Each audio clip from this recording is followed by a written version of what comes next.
Mahal mo pa ba ako? Ano bang klaseng tanong yan? Oo, hindi lang. Mahal mo ba ako? Ano ba? Pagod ako. Gusto ko nang magpahinga. Kahit hindi mo nasagutin, alam ko na yung sagot. Ano? Pag-aawayin pa ba natin to? Alam mo, pagod na akong makipag-away sa'yo. Ba't ako, sa tingin mo, hindi pa ba ako pagod? Alam kong may bago ka na. Ano bang sinasabi mo? Paulit-ulit na lang ba tayo sa paghihinala mo? Nakita ko kayo ng dalawang mata ko. Gusto mo ng pruweba.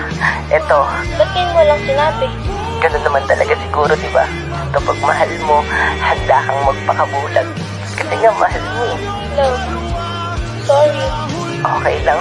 Alam mo, pagod na rin naman na ako.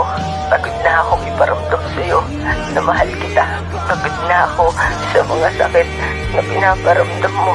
Alam mo, gabi-gabi ko iniisip, ano bang kulang sa akin? Ano bang wala ako na nakita mo sa iba? Kasi alam mo, lahat ginawa ko na. Ubus na ako. Pagod na ako. Pagod na ako. Siguro, ito na yung panahon para tapusin to. Sorry na, please. Tama na lang. Alam mo, pinapalaya na kita. Love, Mahal kita. Pero, tama na. Tama na yung sakit. Ayoko na.